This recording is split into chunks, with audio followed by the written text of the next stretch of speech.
नमस्कार मित्रों, मैं संजय कुमार स्वागत करता हूं एक बार फिर से आपके अपने educational channel golden education hub पर। दोस्तों, राजस्थान इतिहास जो कि हमारा विषय चल रहा था और उसमें हमने चौहान वंश कंप्लीट कर लिए थे। और जैसा कि आज के वीडियो में आप देख रहे हैं, आज के वीडियो में हम बात करेंगे जाट राजवंश की। किसकी बात करेंगे दोस्तों? जाट राजवंश की। और जैसा कि मैं आपको बता देता हूं कि जाट राजवंश जो हुआ है राजस्थान की दो रियासतों में फैला था, या राजस्थान के वर्तमान में जो दो जिले हैं, एक तो भरतपुर में इसका उदय हुआ था और दूसरा हुआ था धौलपुर में। दूसरा कहाँ हुआ था मित्रों? धौलपुर में हुआ था। ठीक है, तो सबसे पहले हम पढ़ेंगे कि जाट राजवंश का उदय क्यों हुआ, किस कारण हुआ। ठीक है, अब आप जो भारत इतिहास में एक विषय पढ़ते हो या एक टॉपिक जो आपको पढ़ना है, मुगल कालीन साम्राज्य, और इस साम्राज्य आप पढ़ते हो तो आपको एक सबसे लुच्चा आदमी लगता है पूरे साम्राज्य में। कौन? औरंगजेब। कौन लगता है? औरंगजेब लगता है। ठीक है, औरंगजेब आपको यहाँ पर सबसे बुरा आदमी लगता है। इतनी बात क्लियर होगी? आगे देखो। अब इसी समय की बात है कि जब औरंगजेब का शासनकाल था, उस समय उसने अत्यधिक अत्याचार किए,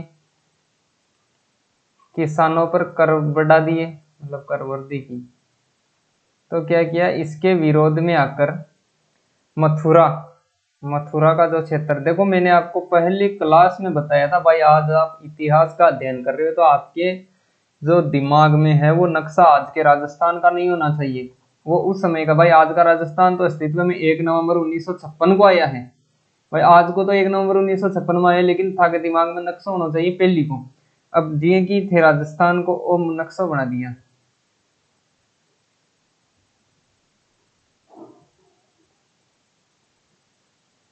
न्यू मान लो वो नक्शा थे, बना दिया। ठीक है, अब इस जगह भरतपुरा को, इस जगह धौलपुरा को, इस जगह मथुरा, आगरा, जो यूपी। आप कहोगे भाई जाटों का उदय तो यूपी से हुआ, लेकिन जो ये क्षेत्र है ये राजपूताना के अंदर ही आता था। ठीक है, तो यहाँ पर एक आदमी हुआ था गोकुला। कौन हुआ था? गोकुला। गोकुला ने मथुरा के आसपास वाले क्षेत्रों में, भाई मथुरा इलाको हो, एक आसपास का क्षेत्र हम के करे हो, वहां से इसने लोगों को इकट्ठा किया और औरंगजेब के खिलाफ विद्रोह किया था। कब किया था? 1669 ईस्वी में किया था। लेकिन इस विद्रोह का क्या कर दिया गया? दमन कर दिया गया। औरंगजेब का शासनकाल है, गोकुला आदमी है, मथुरा से लोगों को इकट्ठा करके 1669 में विद्रोह किया था, और इस विद्रोह का दमन कर दिया गया औरंगजेब द्वारा। अब चलो, ये विद्रोह तो दबा दी। अब इसके बाद क्या होता है,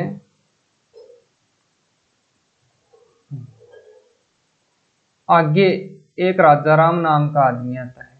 राजा राम। ठीक है, राजा राम जो शिनशिनी गांव इसी इलाके का था, वहां से लोगों को इकट्ठा करके पुनः 1687 ईस्वी में औरंगजेब के खिलाफ विद्रोह कर देता है। औरंगजेब के खिलाफ विद्रोह कर देता है। कौन कर देता है? राजा राम कर देता है। लेकिन इस विद्रोह को भी क्या कर देता औरंगजेब? राजा राम ने सिकंदरा में जो अकबर का मकबरा है, अकबर का मकबरा प्रश्न आ चुका है बहुत बार, अकबर का मकबरा कहाँ है? सिकंदरा। सिकंदरा में स्थित अकबर के मकबरे को लूट लिया था। लूट लिया था। किसने लूट लिया था? राजा राम ने अकबर का मकबरा लूट लिया था। अब देखो, राजा राम है, सिनसिनी गांव से औरंगजेब के खिलाफ इसने विद्रोह किया था 1687 में, और सिकंदरा में स्थित अकबर के मकबरे को लूट लिया। लेकिन 1687 में पुनः इस विद्रोह को दबा दिया। किसने दबा दिया? औरंगजेब ने विद्रोह को दबा दिया जाता है। इस विद्रोह को भी दबा दिया जाता है। ठीक है, ये बात क्लियर होगी। अब इसके बाद क्या हुआ, जाटों में एक प्रमुख नेता हुआ चूड़ामन। चूड़ामन चूड़ामन चूड़ामन में थूण जो है भरतपुर का ही एक इलाका है थूण भरतपुर। भरतपुर चूड़ामन ने भी जाटों में शक्ति का संचार किया था, नई शक्ति का। थूण भरतपुर में अपने रहने का आवास मान लो या किलाबंदी करनी शुरू की थी, तो वहां पर इसने एक किले का निर्माण किया, किले का निर्माण। ठीक है, मतलब गोकुला से शुरुआत हो चुकी है इनकी। चूड़ामन ने क्या किया, थूण भरतपुर में किले का निर्माण किया था। किसने किया था? चूड़ामन ने किया था। ठीक है, वो चूड़ामन वहां पर मतलब जाटों की शक्ति का विस्तार किया था इसने, जाटों की शक्ति का विस्तार भी इसने किया था। ठीक है, इतनी बात समझ में आ गई। अब देखो अब क्या होता है। चूड़ामन के बाद प्रमुख नेता आता है जाटों में बदन सिंह। कौन आता है? बदन सिंह। ठीक है, बदन सिंह जिस टाइम था उस टाइम जयपुर में एक शासक था सवाई जय सिंह। मिर्जा राजा जय सिंह के बाद जो अगला उत्तराधिकारी था सवाई जय सिंह, वो था जयपुर का। ठीक है, तो इसने क्या किया, सवाई जय सिंह ने इसको बदन सिंह को, सवाई जय सिंह ने डीग की जागीर, डीग भरतपुर, भरतपुर में ही है, डीग की जागीर दी थी। और इसको मतलब ब्रिज वाला क्षेत्र है ये, ब्रिज मथुरा, तो इसको ब्रिजराज की उपाधि दी थी। ब्रिजराज की उपाधि मतलब ब्रिज क्षेत्र का जो राजा है वो कौन है? बदन सिंह। सवाई जय सिंह ने उसको ये उपाधि दी थी। तो सवाई भाई बदन सिंह जिस टाइम जाटों का था, भाई जाटों का ये भी एक कुशल योद्धा था। कौन था? कुशल योद्धा था।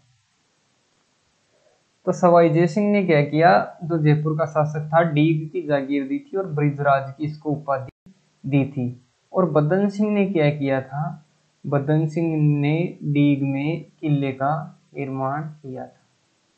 बदन सिंह ने क्या किया था? डीग में किले का निर्माण किया था। आंकड़ा लगे किलो बन को। ठीक है, डीग में किले का निर्माण किया था।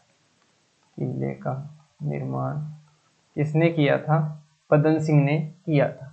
ठीक है भाई, ये छोटे छोटे शासक है, पढ़ लो। पहले गोकुला हुआ है, विद्रोह करता है, राजाराम विद्रोह करता है, उसके बाद चूड़ामन है, बदन सिंह है। अब हम पढ़ेंगे मुख्य और वेरी वेरी इंपॉर्टेंट शासक, बिल्कुल वीआईपी शासक, वेरी इंपॉर्टेंट जो पर्सन है। कौन है? महाराजा सूरजमल। महाराजा सूरजमल ये बदन सिंह का उत्तराधिकारी था। ठीक है, महाराजा सूरजमल यहाँ आटी दीड़ी मुछे रखे। ठीक है, याद रख ले, कोई भी फोटो दिखे वो महाराजा सूरजमल की आटी दीड़ी मुछे 4-5 आटी की है। तो देखो महाराजा जो सूरजमल है वो अगला शासक बनता है भरतपुर का। और ये क्या करता है भरतपुर में, इसने जो डीग की जागीर मिली थी बदन सिंह को, तो डीग में इसने जल महलों का निर्माण करवाया था। जल महलों का निर्माण करवाया था किसने? सूरजमल ने। कहाँ करवाया था? डीग में। और वर्तमान में जो जल महलों की नगरी है डीग भरतपुर, प्रसिद्ध है, पर्यटन स्थल है। जल महलों की नगरी डीग बहुत महत्वपूर्ण है। जल महलों की नगरी किसे कहा जाता है? डीग को कहा जाता है। ठीक हो गया। महाराजा सूरजमल जो भरतपुर का शासक बना था, डीग जो इसके वो बदन सिंह को मिली थी जागीर, वहां पर इसने क्या किया? जल महलों का निर्माण किया था। अब इतिहास की एक घटना है पानीपत का तृतीय युद्ध। पानीपत का तृतीय युद्ध, तृतीय युद्ध अहमद शाह अब्दाली वर्सेस सदाशिवराव भाऊ, जो कि बालाजी बाजीराव की तरफ से आया था, उसका चचेरा भाई लड़ने। 14 जनवरी 1761 को ये युद्ध हुआ था। तो इस युद्ध में मराठों की हार हुई थी, तो भागते हुए मराठों को शरण दी थी। पानीपत के तृतीय युद्ध से भागते हुए मराठों को शरण दी थी। कहाँ दी थी? भरतपुर में दी थी, को शरण दी थी महाराजा सूरजमल ने। ठीक है, पानीपत के तृतीय युद्ध में हार कर भागते हुए मराठों को शरण दी, उनके लिए खाना एवं कपड़ों की व्यवस्था की, खाना एवं कपड़ों की व्यवस्था की। ठीक है, अब क्या किया आगे इसने भाई दिल्ली में इसने आक्रमण किया,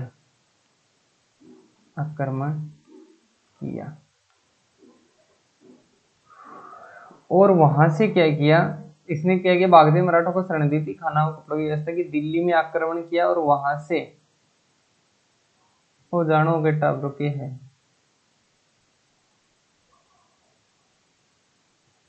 वो झुल्लो है, किंग को है नूरजहां को झुल्लो है, नूरजहां का झुल्ला उठाकर ले आया था, झुल्ला उठाकर ले आया था। कौन उठाकर ले आया था? सूरजमल। भाई इसने दिल्ली पर आक्रमण किया था और वहां से नूरजहां का झुल्ला उठाकर ले आया था। क्या हो गया? चलो ये चल गया। हाँ, नूरजहां का ये झुल्ला उठाकर ले आया था, कहां से? दिल्ली से।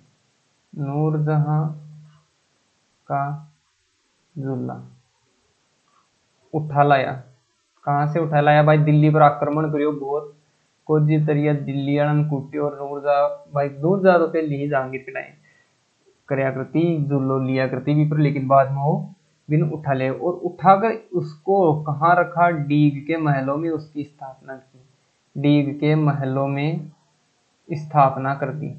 ठीक है, स्थापना कर दी। चलो इतनी बात समझ आएगी।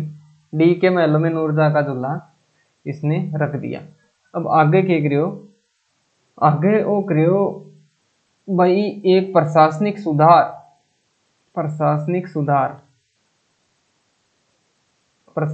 मतलब राजशाही, इसको तो इसने मतलब खत्म किया लगभग, और मतलब जो प्रशासन की जो योग्यता है, मतलब किसी जो पद है ना, वो उसका प्रशासनिक योग्यता मतलब परीक्षा होगी उसकी, और उसके बाद ही उसको उस पद के योग्य माना जाएगा। मतलब प्रशासनिक योग्यता इसने वहां पर रखी।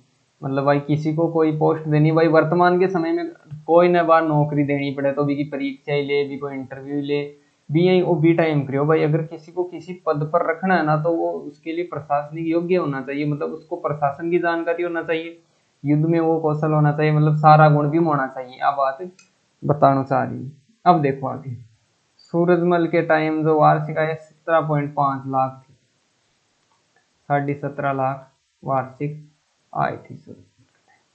भाई ये है कि अब ये मान लो प्रश्न इसमें से छोटा सा है, वैसे ज्यादा महत्वपूर्ण तो है ही। अगर ये पूछ ले भाई पानीपत के तटीय युद्ध के समय जाट राजवंश में किस राजा का शासन था, तो वो सूरजमल का था। अब आगे देखो, मतलब एक जाटों में नई शक्ति का इसने संचार किया था, नई शक्ति का संचार, और शक्ति की वृद्धि भी की थी, इसलिए इसे क्या कहा जाता है? जाटों का अफलातून कहा जाता है। प्रश्न बहुत इंपॉर्टेंट है, जाटों का अफलातून। अफलातून राजा कौन हो जाएगा? महाराजा सूरजमल। जाटों का प्लेटो कौन है? महाराजा सूरजमल है। तो ये दोनों ही चीजें किसके लिए है? सूरजमल के लिए है, सूरजमल के लिए है। भाई जाटों का अफलातून, भाई अफलातून राजा किसे कहा जाता है? सूरजमल को कहा जाता है। जाटों का प्लेटो किसे कहा जाता है? महाराजा सूरजमल को कहा जाता है। अब एक आगे अंतिम प्रश्न है भाई, इसके टाइम में एक दरबार में विद्वान रहता था मंगल राव पुरोहित। कौन रहता था? मंगल राव पुरोहित। उसने क्या लिखा था?